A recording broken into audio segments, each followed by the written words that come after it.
여러분 안녕하세요.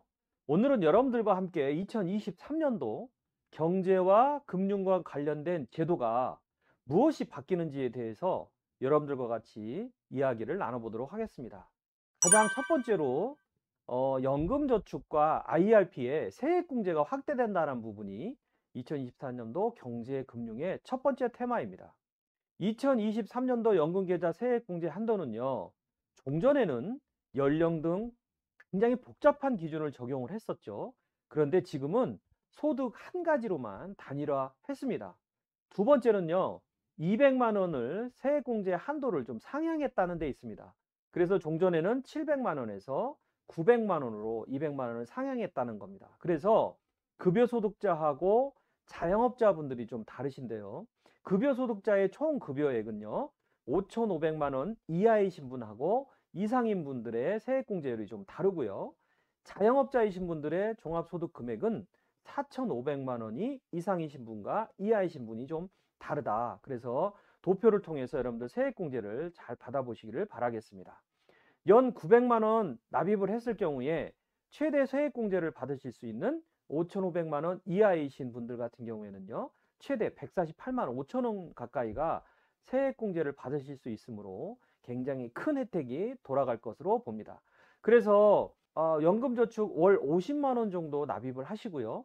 IRP 월 25만 원 정도를 하시면은요, 연금저축에서 연 600만 원, IRP에서 연 300만 원, 그래서 900만 원까지 좀 채우시는 2023년도 새로운 목표가 되시기를 강력하게 희망을 합니다. 두 번째는요, 2023년도 최저시급이 9,620원이 된다는 뜻이죠. 그래서 표에 보시듯이 2019년부터 계속 지금 연도별 최저임금이, 시간별 임금이 이렇게 최저시급이 이렇게 올라감을 볼 수 있는데요. 전년도 대비해서는 5% 정도 상승이 된 겁니다. 이것을 월급으로 이렇게 환산을 해보면요, 201만 580원 정도가 됩니다. 이것은 주휴수당, 유급주휴수당 포함한 거고요. 월 209시간을 기준으로 한 겁니다. 이게 업종별로 구분 없이 모든 사업장에 적용이 되기 때문에 현재 지금 자영업을 하시는 분들, 그 다음에 피고용이신 근로자분들, 근로계약서를 꼼꼼히 좀 점검을 해서 최저임금 이하로 지급되는 일이 없도록 철저하게 좀 챙겨 보실 필요가 있다라는 말씀 드려봅니다. 자, 세 번째는요, 젊은 분들이나 아니면은 일부 매니아계층에서 굉장히 많이 쓰시는 걸로 판단이 되고 있는 이 애플페이가 국내에 도입이 될 예정입니다. 이미 2014년도에는 이 애플페이가 전 세계적으로 출시는 됐습니다. 그런데 국내에 도입이 미뤄졌던 현실 상황에서 애플과 또 현대카드가 독점 계약을 맺고 이제 12월부터 금감원 약관 심사를 통과하면서 계속 서류를 내고 있기 때문에 이거를 국내 출시를 준비 중이니까 2023년도 상반기 안에는 도입이 될 예정이다라는 생각을 하시면 될 것 같습니다. 네 번째는요, 보이스피싱 금융범죄의 근전 대책을 좀 더 강화했다라는 겁니다. 그래서 여러분들 지금 보이스피싱은 나날이 이렇게 수법이 굉장히 좀 다양해지고 있지 않겠습니까? 그래서 보이스피싱과 관련된 이런 여러 가지 재반 현황들을 철저하게 좀 분석을 해서 다양한 통신과 금융 분야 대책을 시행할 예정이다. 그래서 비대면 계좌 개설을 할 때 본인 확인을 좀 강화한다든가, 스마트폰 1인당 개통 회선수를 제한을 한다든가 등등 해서 보이스피싱이 만연되고 있는 부분들을 근절하기 위한 대책이 수립이 되고 있고 내년부터 시행될 예정이다라는 겁니다. 자, 첫 번째는요, 이 종합부동산세의 2주택자가 중과가 폐지된다라는 내용입니다.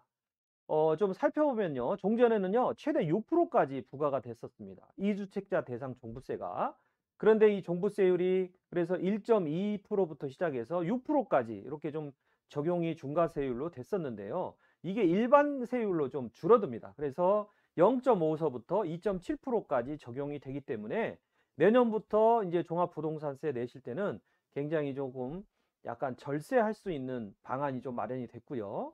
3주택자의 경우에도 과세 표준 12억 원 이하이면요, 주택에 대해서는 일반 세율을 적용한다는 점 참조하셔서 여러분들 종합부동산세를 준비하시면 될 것 같습니다.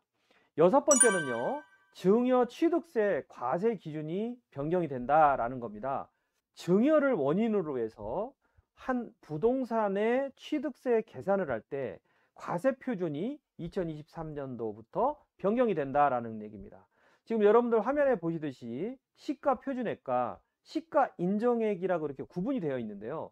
현행은요, 시가 표준액을 썼었습니다. 그래서 정부가 부동산에 대해서 세금을 징수하기 위해서 매년 공시하는 가격을 썼습니다. 이게 시가 표준액이고 이걸 기반으로 만든 게 이제 공시지가인데요. 이것이 시가 인정액으로 바뀐다 얘기입니다. 그리고 시가 인정액은요, 취득일 6개월 전부터 취득일 후 3개월 이내에 기준일이 있는 경우에 매매 사례가액이라든지 감정가액이라든지 공매가액 이런 것들로 시가로 인정되기 때문에 어떻습니까? 증여세가 상당히 많이 나오겠죠. 예를 들어서 내가 5억짜리 물건을 하나 갖고 있는데 공시지가로 하면은 60%인 뭐 3억 정도밖에 안 잡혔다고 하면은 지금은 시가인정액으로 해서 여러 가지 매매 사례, 감정가액, 공매가액이 가기 때문에 거의 5억에 육박하는 그런 시가인정액을 만들어줄 수밖에 없다라는 거예요. 그래서 증여세가 훨씬 더 부담이 되기 때문에 올해에 또 증여가 많이 일어났다 이렇게 생각이 됩니다. 2023년 대망의 새해에는요, 여러분들 더욱 똑똑하게 이런 정보들 잘 챙기셔서 부자 되는 여러분들이 되시기를 바라겠습니다. 실속 있는 2023년을 보내기를 바라겠습니다. 자, 여러분 파이팅!